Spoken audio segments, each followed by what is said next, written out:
Assalamualaikum. I bid to the honourable panels, Madam Salma binti Abdul Razak and Dr. Nur binti Abdul Majid. My name is Nur Afiqah Husna binti Hassim. I'm from PISMP TESL 2 June 2017 intake, and my research title is English Teachers' Perceptions of PBL Implementation, a Survey. I will begin my presentation with the background of the study. The government has introduced the Standard Curriculum for Primary Schools (SCPS) or Curriculum Standard Sekolah Rendah (KSSR) to restructure and improve the existing curriculum and develop the potential of the young generations in a holistic manner, which is in line with the objective of the National Education Philosophy. There are various student-centered teaching and learning strategies which KSSR has recommended to achieve optimal results in teaching and learning process, and one of them is project-based learning (PBL), which has been introduced by the MOE to promote innovation in teaching and learning with the integration of technology. PBL is considered as one of the best instructions to be applied in the teaching and learning process in practicing 21st century learning. However, Malaysia education system is still unfamiliar with the PBL implementation, although it has been introduced in 2006 by the MOE, and this circumstance may happen due to the lack of exposure to the benefits of this strategy. The implementation of PBL could increase the impact of learning outcome and people's learning autonomy. However, this wouldn't have been possible if educators nowadays have little knowledge about PBL implementation in education. The accomplishment of implementing this method can only be attained with positive perception and awareness from the teachers. Therefore, this study seeks to find out teachers' perception towards PBL method. Next, the statement of problem. The implementation of conventional learning is no longer relevant in teaching and learning process in the 21st century. However, there are numbers of teachers who still utilize this method. Teachers also lack of knowledge in 21st century learning strategy, which is project-based learning. They are more comfortable using the strategy like giving lecture and exercises to prepare students for examination. As stated by Atirah and Farida in 2017, it is important for teachers to have the competence in designing teaching and learning environment that meets the needs of 21st century learning skills through effectual and interactive pedagogy practice. Apart from that, I also found that there is a lack of research on PBL conducted in English language learning in Malaysia primary schools context. Hence, the researcher considered to study the PBL method from primary school teachers' view. Moving on to the purpose of study, the researcher aimed to study English language teachers' perceptions of the PBL method in terms of their opinions and level of PBL knowledge perceived by themselves. This study also attempted to study the potential barriers to PBL implementation in primary schools. Next, the objectives. This study has 3 objectives. The first objective is to examine the level of PBL knowledge among the English language teachers. Second, to find out English language teachers' opinion of PBL method. And the third one is to investigate the potential barriers to PBL implementation. Research questions. 3 research questions had been constructed. First question is, what is the level of PBL knowledge among the English language teachers?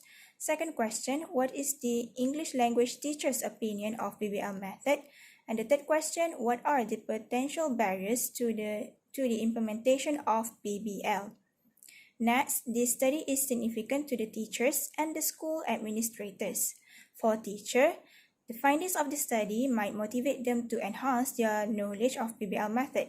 Besides, they could consider to adopt this learning strategy which fosters 21st century skills among the learners. Apart from that, the results might also provide useful insight on the common potential barriers to PBL implementation for the teachers who decide to use PBL in the future. This could help them to be more prepared in designing a project that is effective for the pupils.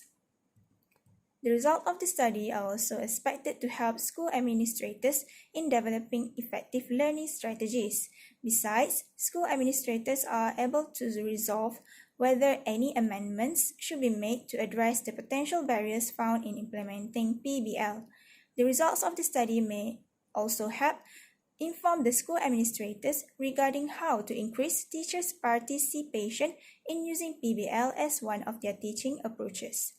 Moreover, school administrators could provide any necessary guidance for the teachers who are unfamiliar with PBL and also for the future implementers of PBL based upon the results of the study.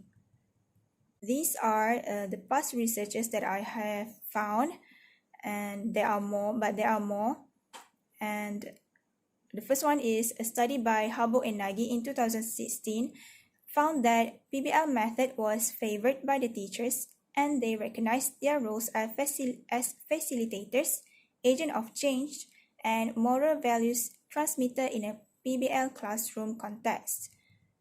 Next, Ghazouani in 2014 discovered that majority of the teachers had shown a very positive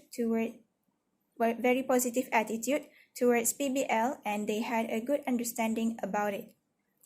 Technology difficulties, insufficient learning and facilities resources, learners' willingness in working as a group, and time management were cited as the challenges in implementing it.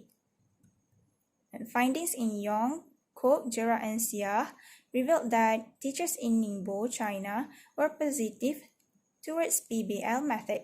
Limited teaching time and big class size were found to be the factors that influence the implementation of PBL among the teachers. In Nur Afiqah and Lilia 2016 study, teachers' existing knowledge to implement PBL was at a moderate level. However, their competence of using educational technologies was at a high level. Technology facilities in school posed as a challenge for the teachers to implement PBL effectively.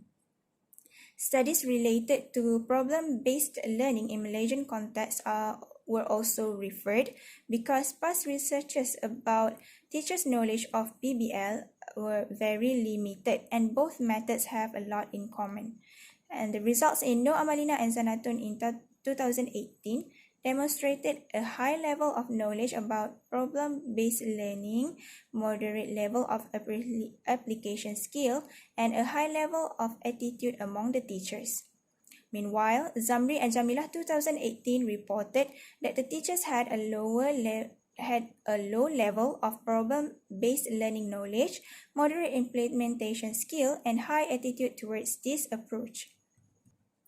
For conceptual framework, this study is focused on one main aspect, which is the teacher's perceptions, and this aspect is then divided into three constructs, which are opinions, knowledge, and barriers perceived by the teachers in the PBL implementation. Therefore, the researcher has identified the dependent variable, which is PBL implementation, and while the independent variables are the English language teacher's knowledge, opinion, and perceived barrier. And then the relevant theory related to this study is the Bandura's self-efficacy theory. This theory implied that an individual must possess necessary knowledge and skills as well as motivation and also perception in order to do the desired outcome. In the context of this study, the positive opinion and teacher's knowledge are important to implement PBL successfully. Next, the research design for this study is a survey.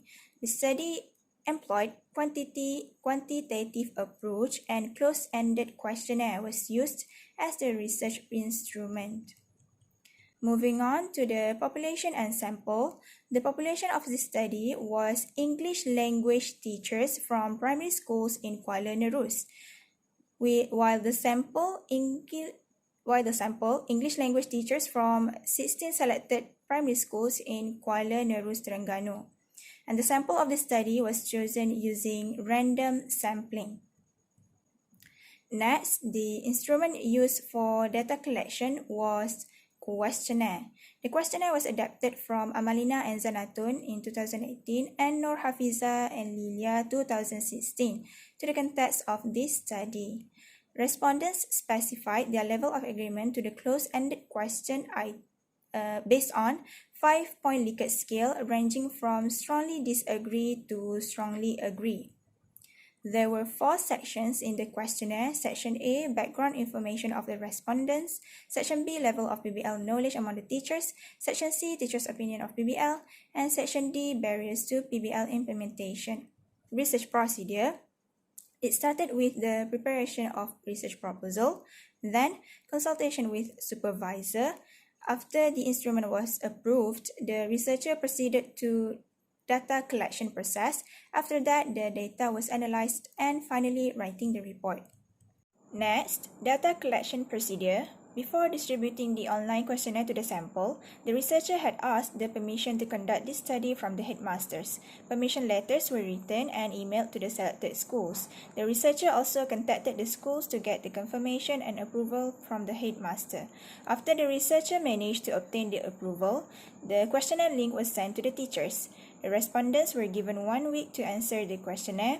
After the data collection process ended, the researcher analyzed the data collected via Google Form. Next, data analysis procedure. Obtained data was analyzed using SPSS software version 26. The statistical analysis method that was used in this research was descriptive analysis. Frequency and percentage were used to analyze the respondents' background information. Meanwhile, mean and standard deviation were used to analyze the items in the level of PBL knowledge, opinions, and barriers to PBL implementation constructs. Data findings.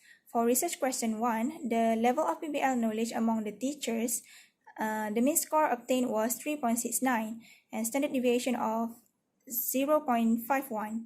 The mean score was interpreted as high. For research question 2, the teacher's opinion of PBL, the overall mean was 3.91 and standard deviation 0.51. The overall mean indicates that the teachers agreed that PBL method could bring a lot of benefits to both teachers and students.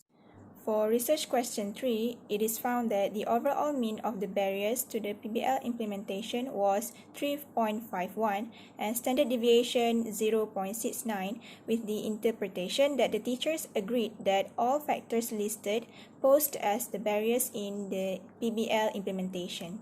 Then, discussions of the findings. For research question 1, results showed that the level of PBL knowledge among English language teachers is high. Similar to No, Amalina, and Zanatun in 2018, the teachers had a good understanding about the background of PBL method. However, the sufficiency of their existing knowledge to apply PBL method in English language lesson is at a medium level, and this finding is in line with the research by Nur Afiqah and Lilia 2016. For research question 2, similar to the results in the study by Habu and Nagy in 2016 and Ghazwani in 2014, the teachers had a positive opinion of the PBL method. They accepted and supported the shift in the teaching and learning approach.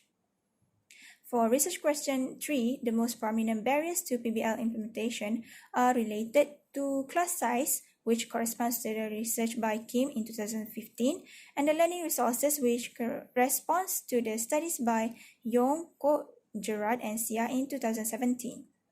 The teachers agreed that the big numbers of pupils in a classroom and lack of technology facilities impede the implementation of PBL.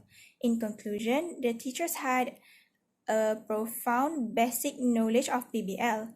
However, they were not confident enough to apply this method in English language lessons. The teacher's positive view on PBL method indicates that it could be promoted widely in English language class in primary schools.